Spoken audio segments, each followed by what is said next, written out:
Ce cours est dédicacé l'Nishmat Ruth Bat Esther Teneshmata Tzora B'Tzora Chaim V'Shalom. Rabba Bar Chana, כל הנושא אישה שאינה הוגנת לו, מעלה עליו הכתוב כאילו חרשו לכל העולם כולו וזרעו מלח, שנאמר, ולעולים מתל מלח תל חרשה. Celui qui se marie avec une femme qui n'est pas propice pour lui.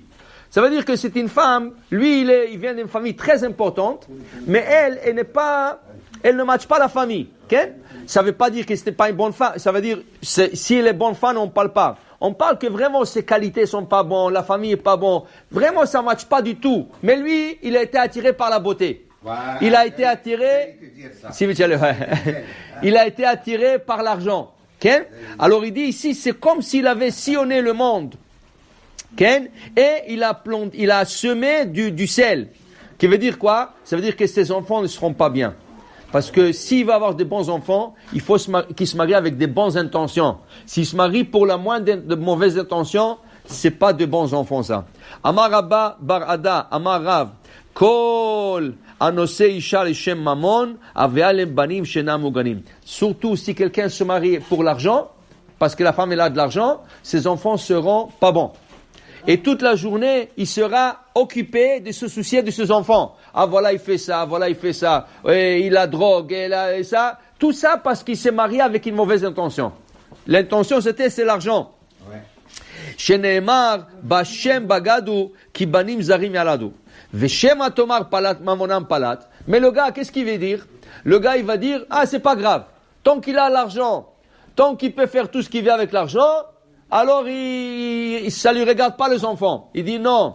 Parce que si tu penses que l'argent va rester, Talmud Lomar, Ata Yochlum Chodesh et Chelkem. Il dit l'argent va partir. L'argent, il va le perdre. Alors il va être bloqué avec ses mauvais enfants et l'argent, il va rester. Veshema Tomar Chelko Velo Chelka. Talmud Lomar Chelke. Et si tu veux me dire c'est son compte en banque et c'est pas son compte en banque à elle, il dit non, tous les deux comptes en banque, ils vont se liquider. Veshema Tomar Lizman Meroubé, est-ce que ça va prendre longtemps avant qu'ils perdent l'argent? Talmud Lomar Chodesh, pas plus qu'un mois, ils vont commencer à avoir de pertes.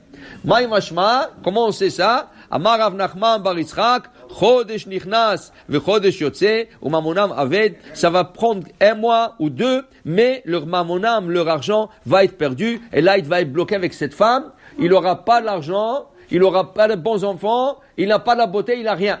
Il a tout perdu. Tout ça parce qu'il s'est marié avec un intérêt. Quand tu te maries avec une femme, il faut avoir les bonnes intentions. Les bonnes intentions, c'est une bonne famille.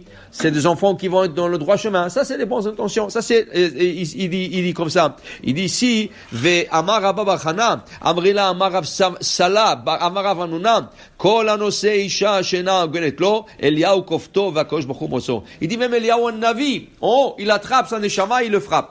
Il dit pourquoi tu te maries comme ça? Pourquoi tu es pour l'argent? Tout est pour l'argent. Il fallait se marier pour une bonne intention. Il faut avoir de bonnes intentions, ok? Vetana al kulam kote Eliyahu kotev vakosh baruch hu chotev. Il dit oilo la posel zaro ou le pogem mishparto ou nese isha shena gonetlo. Eliyahu un avis, il écrit dans le ciel sur cette personne. Il dit malheur à cette personne qui s'est mariée pour l'intérêt, et en plus de ça, pas de bons enfants, il a rien du tout maintenant, il y a un akash signe sur ce du comment. Alors il dit, c'est très grave. Une personne, quand elle se marie, il faut avoir les bonnes intentions de se marier. Amar Rav Avin, Bar Ada, Amar Rav, כל הנושא אישה שאינה הגנת לו, שהקדוש ברוך הוא משרה שכינתו, מעיד על השבטים ואין מעיד עליו, שנאמר, שבטיה עדות ישראל. Regardez dans la Torah. Les Égyptiens ont dit, est-ce que vous croyez que les familles juives sont pures? Comme ça, ils disaient les Égyptiens en Égypte. Vient Akadosh Baruch Hu dans la Torah, dans Parashat Bamidbar, il dit, à Réouveni, à Shim'oni, à Gadi, à Menashi. Pourquoi à Réouveni? Regardez, chacun des tribus, il avait la lettre He au début, et la lettre Yud à la fin. Yud He, c'est les lettres d'Akadosh Baruch Hu. Ah, pourquoi He au début, Yud à la fin? Le nom d'Akadosh Baruch Hu, c'est Yud He, pas He Yud. Il dit, c'est comme un tampon. Le tampon, quand on stampe les lettres à l'envers. Et quand tu le tampes, c'est là que ça revient à sa place. Alors, pour te dire, qu'Akadosh Baruch Hu, en mashre shchinato, en amishpachot uchasam Israël. Amen. Alors, en Égypte, imaginez-vous, 15 millions de juifs. 15 millions de Juifs en Égypte avant de sortir. Ils sont sortis que 3 millions. Mais 15 millions, ils étaient, 3 jours avant la sortie, ils étaient 15 millions. Sur le 3 jours de ténèbres en Égypte, 12 millions. Il n'y avait pas de Juifs. Non, en Égypte, quand on était en Égypte, il y avait 15 millions de Juifs. 12 ont péri le 3 jours avant la sortie d'Égypte, et ils sont restés 3 millions. Sur le 15 millions, la Torah témoigne. 15 millions de Juifs, tous ils étaient purs. Tous ils étaient purs. Okay? Alors il y avait une femme, mais c'était même pas sa faute. Une femme qui s'est fait abuser par un non-juif. Et on l'a lu la semaine dernière, que son fils, il a blasphémé Hachem. Son fils, il a blasphémé Hachem. Ça, c'était la conséquence de ça.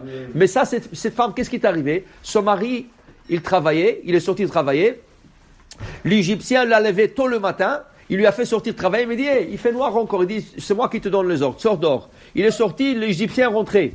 Elle ne savait pas que c'est l'Égyptien, elle pensait que c'est son mari. Ils étaient ensemble, elle est tombée enceinte, elle a eu ce garçon. Et là, ce garçon, il a blasphémé Hachem à la fin. On l'appelle le Mekalel, le blasphémeur. Et à la fin, Moshe était en choc. Moshe Rabbeinu était en choc. Am Israël était en choc. Comment tu peux maudire Hachem? Comment tu peux blasphémer Hachem? Il ne savait pas quoi faire avec lui. C'était le choc total. Et Hachem lui a dit, tu prends celui-là, tu vas le lapider. Tout le peuple d'Israël va le lapider. Parce que c'est grave. Chad Beshalom a blasphémé Hachem. Tout ça parce que sa source, son père était non-juif.